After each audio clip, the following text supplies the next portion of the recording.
Ta-da!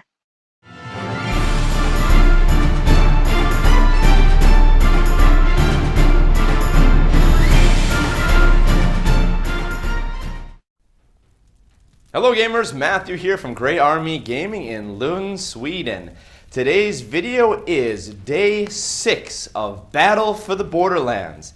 Today we will be fighting between the Giant Rats of the Skaven and the White Lions of Trace. Let's go ahead and take a look at the warbands and show you the board. Our first warband now is the Giant Rats using the black and red dice. They are led here by our Packmaster, and his name is Skreetch Keenjaw. Now he has El Grobus's Mask of the Fearsome Renown, which causes fear. In addition to that, we have 2 Dogs of War, the Regimental Standard and Regimental Musician. In addition to that, over here we have 14 more Clan Rats, and over here a Packmaster with 6 Giant Rats. So there you go, our 100-point warband of the Skaven Giant Rats. Our second warband is going to be the White Lions of Trace, and they will be using the blue dice today. They are led by our leader here with the axe pointing straight up, and his name is going to be Thelanin the Paragon. Now he is joined by 3 Dogs of War. The first one has the Dashing Cloak of Heroic Renown, 5+ regeneration. The second one has the Spiky Shoulder Plates, which gives the impact hits 1 special rule, and the last one has Club with a Nail in it. And that is the 2-handed random attacks D6 special rule. In addition to that, they will be joined by 2 archers and 2 spearmen. So there you go, 100 points of our White Lions of Trace.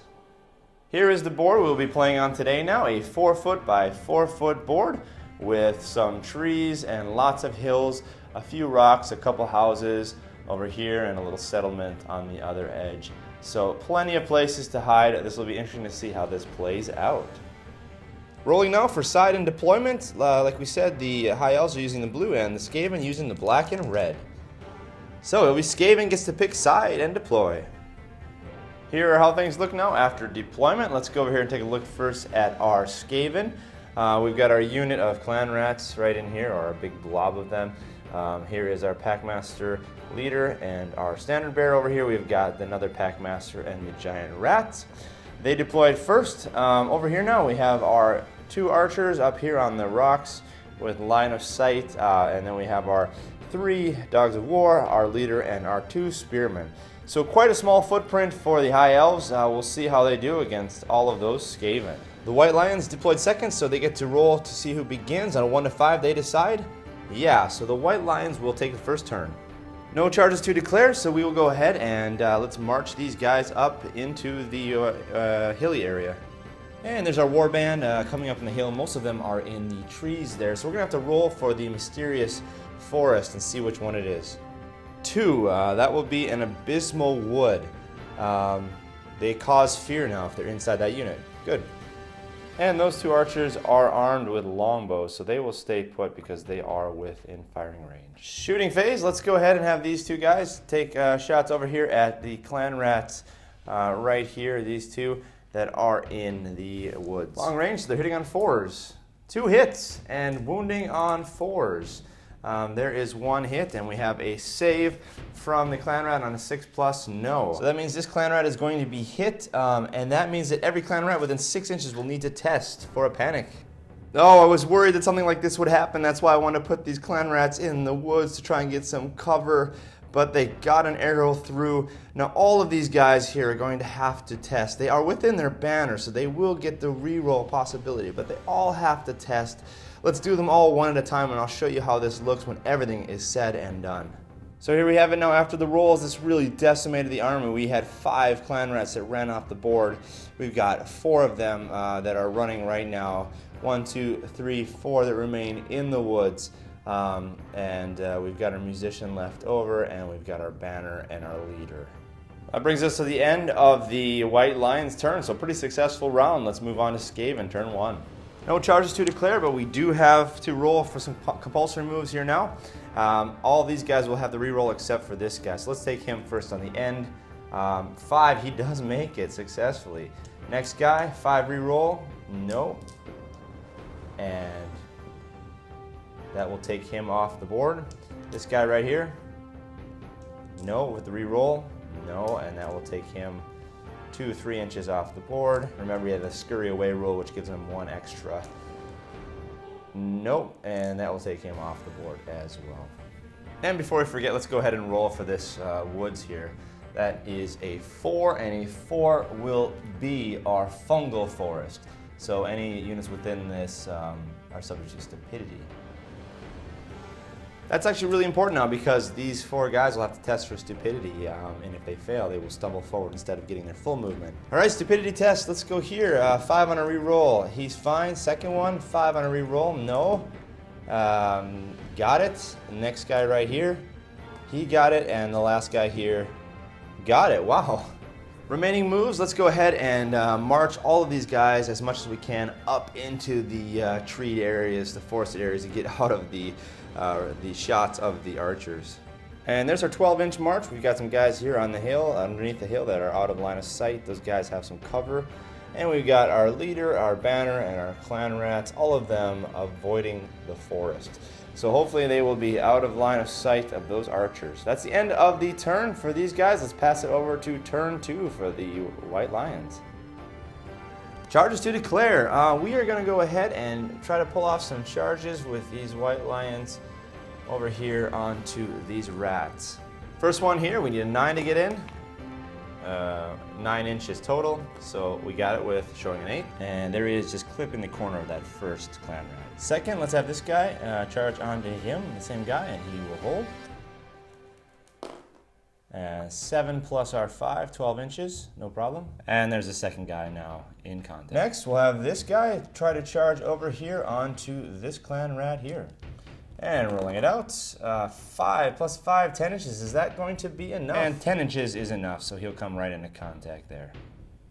Next, we'll send our leader here into the banner. Rolling this out, 7 plus 5 would be our 12 inches. Let's see if that's enough. And 12 inches is more than enough, so we'll bring him down here. We'll just set him on the hill like so, next to the banner, so we know they're in combat. Finally, let's have both of these guys, archers, charge onto that Packmaster. Packmaster 11-inch charge, so let's go ahead and roll this out. We got a 6, we got the first one, and the second one failed. So one guy gets in, the other guy fails ahead 3 inches. All right, and that's how that mess is gonna look right now. Let's go on to remaining moves. At first I thought about moving these guys, but I think I will just keep them put. And let's go ahead and move to the shooting phase. And we'll have these 2 guys take some shots off over here at this clan rat right here. We do have line of sight, but that clan rat does have hard cover. Hitting on 6s, nothing. Combat phase, let's go ahead here and take this first combat. We've got 2 White Lions. They are ASF, but they have great weapons. Higher initiative than the rat, though, so they will be hitting first. 3s to hit, and 2 hits, and 2s to wound because of their great weapons. So yeah, that guy is gone. Now we'll have to test then for these 2 right 6 here. With the re-roll. First one is fine. Second one, not fine. Excuse me, it's 5 with the re-roll. So that's actually a 6, so he is going to take off. How far is he going? Total of 7 plus 1, 8 inches. And that will take him right over here onto that rock. Having won now, both these guys will overrun into this guy and be involved in the next combat. So there they are, one guy in the front, one guy in the flank. We've got 3 White Lions now that are going to be hitting on 3s. Oh, and look at that. 1, 1, and 2, so nothing. Clan rat coming back, hitting on a 5. No. Next combat, let's take our leader against the banner here. And we will be 2 attacks hitting on 3s. There's 1. Great weapon, so a 2. And no armor can prevent the strength of that, so this guy will go down. And that kill right here means that all of these guys not in combat will have to test for panic. We've got 1, 2, 3, 4, 5 giant rats and a Packmaster. And here we are on the other side. I will go ahead and roll for each one of these and show you the result. And you can see here it did not go well at all. Every single one of those rats is now turning tail and fleeing. Final combat up here, we have the High Elf Spearman hitting now on a 3. There's a hit, wounding on a 4. And there is a wound. 6 plus save? No. So our master there is gone. And I actually forgot to take account that he's wearing the El Grobus' Mask of Fearsome Renown, so he actually causes fear, and they all cause fear because they ran out of the woods that gave them the fear ability. But that doesn't seem to matter. Pretty much a slaughter there. That drops the clan rats down to their breaking point, so they will have to now test to see if they rout. Okay, it's time for the route test. They have a leadership 5, which is poor, but they do have a musician, so they get a chance to re-roll it. Let's go ahead and see how it goes. First one, 8. They did not get it. Here is for the game. Oh, a 6. So no, the High Elves of Trace end up taking this game. I think the writing was pretty much on the wall. We've got a bunch of fleeing guys here. All those guys are fleeing there. We've got a combat here with 3 White Lions up on 1 guy. So I think this was an inevitable result. It all started with that great shot over here from those archers that were able to pick off at long range a guy in cover in the woods, creating some panic attacks, really turning the tables pretty quickly. Well, let's go ahead and see what our leader gets for upgrades. So Thelanin the Paragon had 1 kill, so we get 2d6 plus 1 on his upgrade chart. And there is a 6, 7. So he will become Master at Arms. Your leader gains +1 weapon skill or +1 ballistic skill. Let's go ahead and give him the +1 weapon skill, which would mean that he is now up to weapon skill 6. With that victory, the White Lions now advance to round 2, in which they will take on the Goblins. For our next match now, we will be looking at the Saurus Warriors versus the Empire Archers. Stay tuned for that exciting match. And thank you for joining us here today at Grey Army Gaming, where Grey can always play.